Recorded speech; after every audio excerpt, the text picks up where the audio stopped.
Hello friends, एक बार फिर से स्वागत आप सभी का हमारे YouTube चैनल में। मनोविज्ञान के तहत हम पढ़ रहे थे व्यक्तित्व मापन की विधियाँ।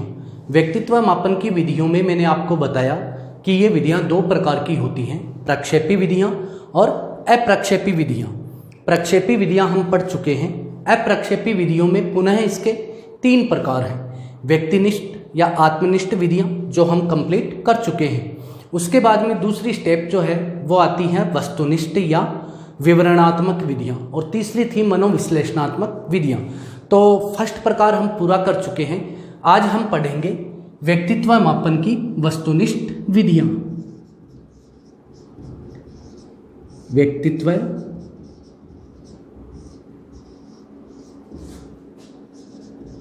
मापन की वस्तुनिष्ठ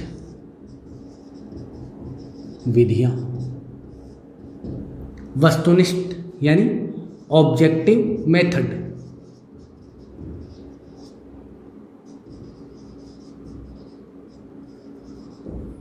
वस्तुनिष्ठ विधियों को विवरणात्मक विधि भी बोला जाता है। इसका उपनाम विवरणात्मक विधियां। इनमें बहुत सारी विधियां हैं। पहली विधि के रूप में हम लेते हैं बहिर्दर्शन विधि।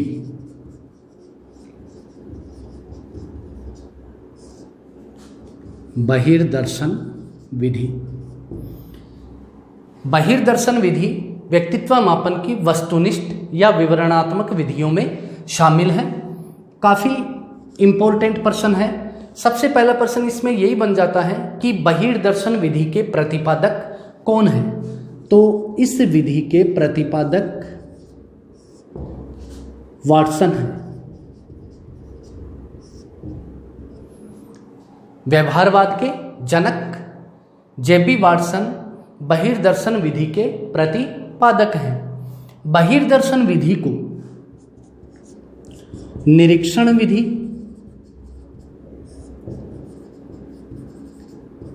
और अवलोकन विधि भी कहा जाता है।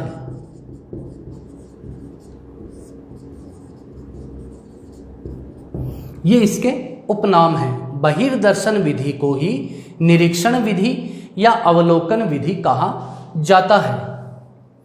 बहिर्दर्शन विधि भी उतनी ही प्राचीन मानी जाती है जितनी आत्मनिरीक्षण या अंतःदर्शन विधि को माना जाता है, किंतु दोनों में मूलभूत अंतर ये है कि अंतःदर्शन या आत्मनिरीक्षण विधि वो व्यक्तिनिष्ठ विधि है और बहिर्दर्शन विधि वस्तुनिष्ठ विधि है। इसके द्वारा निकाले गए निष्कर्ष अधिक उपयोगी होते हैं और सत्य पर आधारित होते हैं। अब हम इसका अर्थ समझते हैं। दर्शन, दर्शन मानी होता है देखना।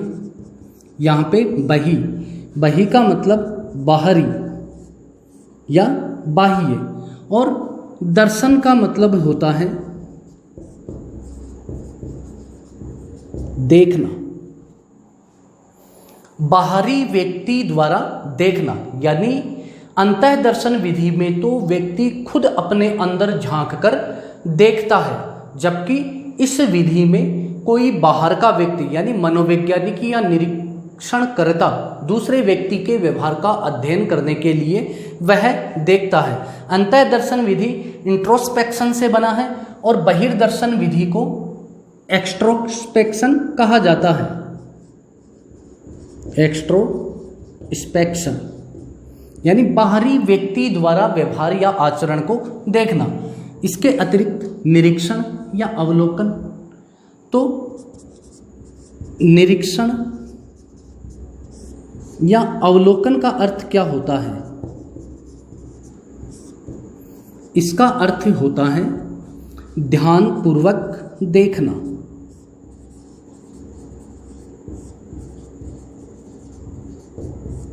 बात एक ही है। निरीक्षण या अवलोकन का अर्थ होता है ध्यानपूर्वक देखना, और बहिर्दर्शन, दर्शन का मतलब भी होता है देखना, और बहि का मतलब है बाहरी, किसी बाहरी व्यक्ति द्वारा देखना। ये हमें ये दर्शाता है कि अंतःदर्शन विधि के ठीक विपरीत बहिर्दर्शन विधि में विषय के व्यवहार का अध्ययन किसी मनोवैज्ञानिक या निरीक्षणकर्ता द्वारा किया जाता है, जबकि अंतःदर्शन विधि में व्यक्ति अपना अवलोकन स्वयं करता है तथा निरीक्षण व अवलोकन का अर्थ होता है ध्यानपूर्वक देखना। जब हम किसी भी व्यक्ति के आचरण, व्यवहार, उसकी क्रियाओं और प्रतिक्रियाओं को जब ध्यानपूर्वक देखते हैं तो उसकी आंतरिक मनोदशा या मन स्थिति के बारे में हम कुछ अनुमान लगा लेते हैं। जायज़ सी बात है, जैसे आपने देखा होगा एक छोटा सा पात्र महाभारत का धृतराष्ट्र, अभी चला भी था टीवी पे। तो जब धृतराष्ट्र कपटपूर्ण था, वह पांडवों से द्वेषता रखता था, अंधा था, लेकिन जब वह बोलता था तो विदुर और भीष्म पितामह उसके शब्दों पे ध्यान न दे करके उसके चेहरे पे ज़्यादा ध्यान देते थे। यानी उसके चेहरे के हाव भाव क्या हैं उसके आधार पर पता लगता था कि यह व्यक्ति सत्य वचन कह रहा है या फिर कपटपूर्ण वार्तालाप कर रहा है। वही चीज़ इसमें है कि जब हम किसी व्यक्ति के व्यवहार, आचरण, उसके द्वारा की जाने वाली क्रियाओं और प्रतिक्रियाओं को ध्यानपूर्वक देखते हैं तो उसकी मनोदशा और मन स्थिति के बारे में हम कुछ अनुमान लगा लेते हैं। वैसे ही इसमें बाहरी का मतलब है या निरीक्षण करने वाला व्यक्ति, निरीक्षणकर्ता किसके व्यवहार का, जिसके व्यवहार का हम अध्ययन करते हैं उसे कहा जाता है विषयी के व्यवहार। व्यवहार के साथ साथ आचरण और उसके द्वारा की जाने वाली क्रियाएं और प्रतिक्रियाएं,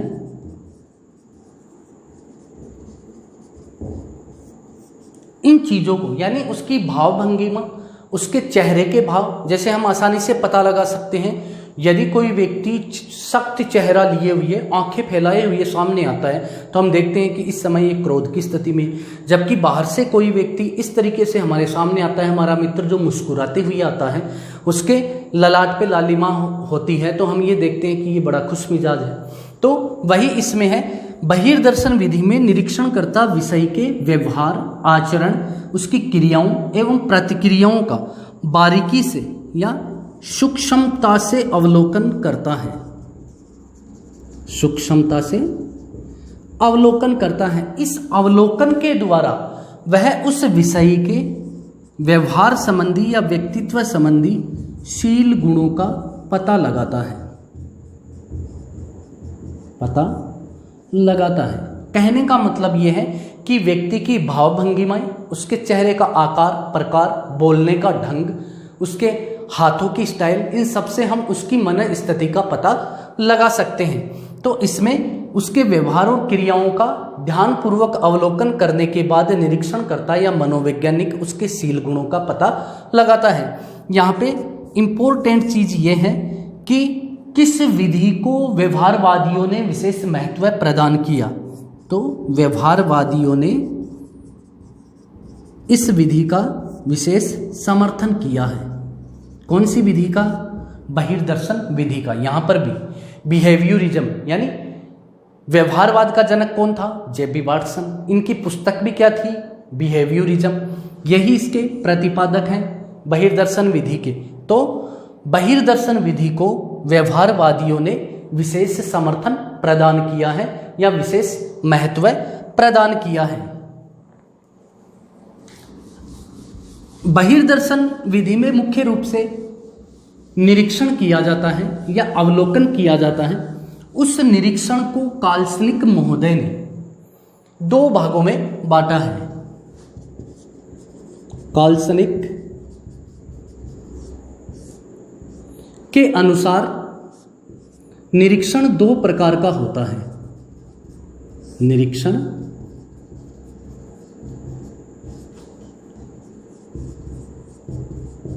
दो प्रकार का होता है, निरीक्षण या अवलोकन।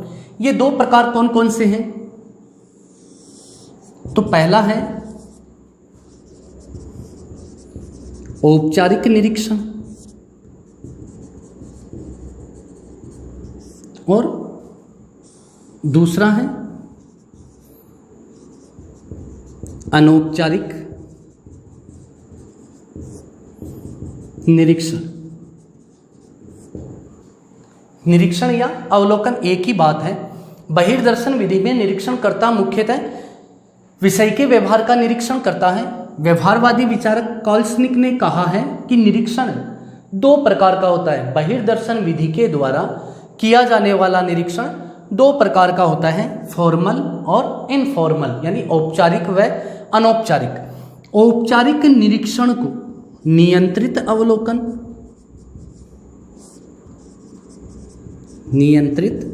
अवलोकन तथा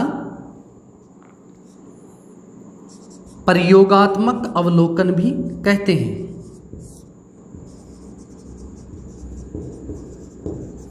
नियंत्रित परिस्थितियों में की जाने वाली क्रियाएं या कार्य क्या कहलाते हैं? प्रयोग कहलाते हैं। प्रयोग के लिए नियंत्रित परिस्थितियां होनी आवश्यक हैं। तो यह नियंत्रित परिस्थितियों में किया जाता है। अनौपचारिक निरीक्षण को इससे ठीक उल्टा अनियंत्रित अवलोकन या प्राकृतिक अवलोकन भी कहा जाता है। स्वतंत्र रूप से इसमें परिस्थितियां नियंत्रित नहीं होती।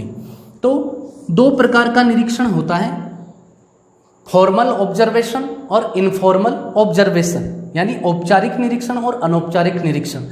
औपचारिक निरीक्षण को नियंत्रित अवलोकन या नियंत्रित निरीक्षण और प्रयोगात्मक अवलोकन भी कहा जाता है। अनौपचारिक निरीक्षण को अनियंत्रित अवलोकन या प्राकृतिक या स्वाभाविक अवलोकन भी कहा जाता है। इसमें होता क्या है? मुख्य रूप से दो चीजें होती हैं। एक होता है निरीक्षणकर्ता और एक होता है विषय। तो अनौपचारिक निरीक्षण वह निरीक्षण है जिसमें निरीक्षणकर्ता विषय के किसका अवलोकन करेगा? व्यवहार का अवलोकन नियंत्रित परिस्थितियों में करता है। नियंत्रित परिस्थितियों में करता है, इसीलिए इसको क्या बोलते हैं? नियंत्रित अवलोकन। यह अवलोकन नियंत्रित परिस्थितियों में करता है। किस तरीके से? पूर्व निश्चित योजना के अनुसार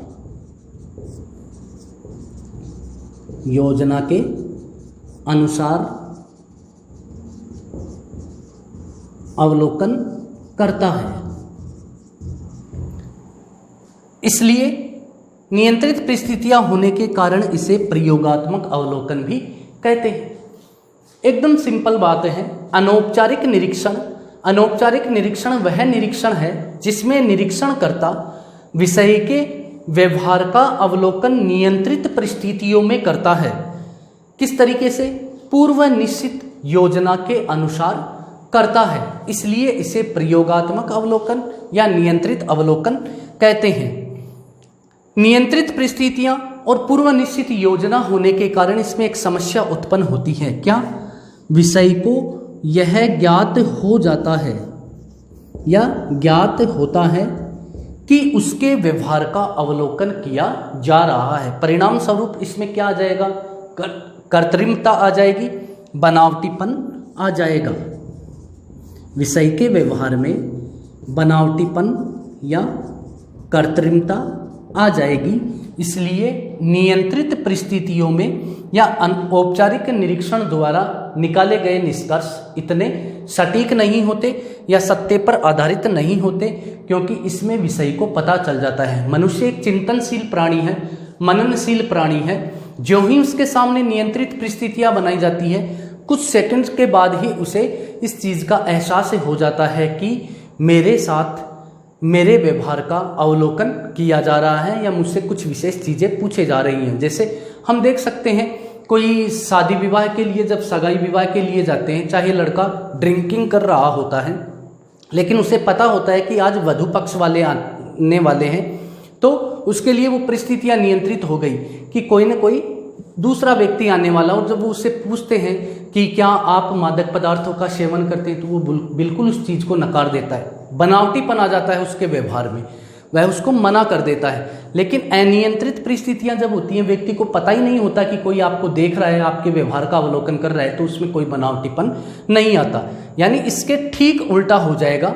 अनौपचारिक निरीक्षण वह निरीक्षण होता है जिसमें निरीक्षणकर्ता विषय के व्यवहार का अवलोकन अनियंत्रित परिस्थितियों में करता है, बिना किसी पूर्व योजना की। न तो इसमें कोई योजना होती है और न नियंत्रित परिस्थितियां होती हैं। इसलिए विषय को ये पता ही नहीं होता कि मेरे व्यवहार का अवलोकन किया जा रहा है, इसलिए वह स्वाभाविक व्यवहार करता है, प्राकृतिक व्यवहार करता है। उसके व्यवहार में कोई बनावटीपन, कोई दिखावापन और न ही कोई कृत्रिमता होती है।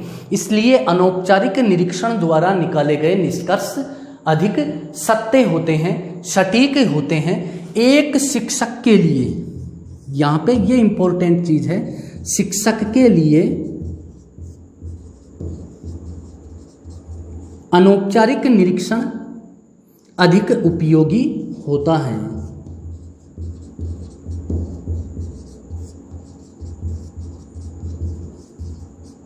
ये बहिर्दर्शन विधि में दो प्रकार के निरीक्षण होते हैं, औपचारिक निरीक्षण व अनौपचारिक निरीक्षण। तो प्रश्न पूछ लिया जाता है शिक्षक के लिए कौन सा निरीक्षण अधिक उपयोगी होगा, तो औपचारिक निरीक्षण व अनौपचारिक निरीक्षण। अब विकल्प दो ही बन रहे हैं, तो इसमें विकल्प सी ये आएगा, आकस्मिक निरीक्षण, औचक निरीक्षण, आकस्मिक निरीक्षण, और डी में आएगा व्यवस्थित निरीक्षण, व्यवस्थित निरीक्षण। देखा होगा आपने स्कूल कॉलेजों में कई बार इंस्पेक्शन टीम आती है, अचानक आती है। आकस्मिक, जिसको हम बोलते हैं औचक निरीक्षण। निम्नलिखित चारों में से कौन सा निरीक्षण सबसे अच्छा माना जाता है, बेहतर माना जाता है, तो आंसर होगा आकस्मिक निरीक्षण। और शिक्षक के लिए सबसे अधिक उपयोगी निरीक्षण कौन सा होता है, तो वो होता है अनौपचारिक निरीक्षण, क्योंकि शिक्षक को किसका अवलोकन करना है, स्टूडेंट्स का करना है। तो टीचर अपने स्टूडेंट्स का अवलोकन करता है उसके व्यवहार की कमियों का पता लगाने के लिए, तो वह अनौपचारिक निरीक्षण होगा। जबकि वैसे कोई टीम आती है पूरे स्कूल का निरीक्षण करने के लिए, तो एक होता है औपचारिक निरीक्षण, अनौपचारिक निरीक्षण, आकस्मिक निरीक्षण व व्यवस्थित निरीक्षण। व्यवस्थित निरीक्षण में फिक्स डेट होती है, तो आकस्मिक निरीक्षण अधिक उपयोगी होता है, जबकि टीचर्स के लिए अनौपचारिक निरीक्षण उपयोगी होता है। एक बार फिर थोड़ी नजर डाल लेते हैं। बहिर्दर्शन विधि में निरीक्षणकर्ता विषय के व्यवहार का ध्यानपूर्वक या सूक्ष्मता से अवलोकन करता है। व्यवहार के दौरान उसके द्वारा की जाने वाली क्रियाएं, प्रतिक्रियाएं और उसके आचरण को ध्यान में रखा जाता है। बहिर्दर्शन विधि को एक्सट्रोस्पेक्शन भी बोला जाता है, यानी अंतर्दर्शन का ठीक उल्टा। बहिर्दर्शन विधि के प्रतिपादक जेबी वाटसन है। व्यवहारवादियों ने बहिर्दर्शन विधि को विशेष महत्व प्रदान किया है। काल्सनिक के अनुसार ये व्यवहारवादी विचारक थे। निरीक्षण दो प्रकार का होता है, फॉर्मल एंड इनफॉर्मल, यानी औपचारिक निरीक्षण व अनौपचारिक निरीक्षण। औपचारिक निरीक्षण को नियंत्रित निरीक्षण व प्रयोगात्मक निरीक्षण भी कहा जाता है। अनौपचारिक निरीक्षण को अनियंत्रित अवलोकन व प्राकृतिक अवलोकन भी कहा जाता है। औपचारिक निरीक्षण, औपचारिक निरीक्षण वह निरीक्षण होता है जिसमें मनोवैज्ञानिक या निरीक्षणकर्ता विषय के व्यवहार का अवलोकन नियंत्रित परिस्थितियों में पूर्व योजना के अनुसार करता है, इसलिए इसे प्रयोगात्मक अवलोकन भी कहते हैं। इसमें विषय को यह ज्ञात होता है कि मेरे व्यवहार का अवलोकन किया जा रहा है, तो ऐसी स्थिति में उस व्यक्ति के व्यवहार में बनावटीपन, दिखावा व कृत्रिमता आ जाती है। इसलिए औपचारिक निरीक्षण द्वारा निकाले गए निष्कर्ष उपयोगी नहीं होते, जबकि अनौपचारिक निरीक्षण में विषय के व्यवहार का अध्ययन अनियंत्रित परिस्थितियों में बिना किसी पूर्व योजना के किया जाता है, इसलिए वह स्वाभाविक व्यवहार करता है, कोई बनावटीपन नहीं होता। इसलिए अनौपचारिक निरीक्षण द्वारा निकाले गए निष्कर्ष अधिक उपयोगी व सत्य पर आधारित होते हैं। शिक्षक के लिए अनौपचारिक निरीक्षण अधिक उपयोगी माना गया है। ये थी अपनी वस्तुनिष्ठ विधि में पहली विधि, बहिर्दर्शन विधि। काफ़ी इम्पोर्टेंट है, 2 प्रश्न इससे बनते हैं और पूछे भी जा चुके हैं। नेक्स्ट वीडियो में हम पढ़ेंगे समाजमिति विधि और प्रयोगात्मक विधि। धन्यवाद।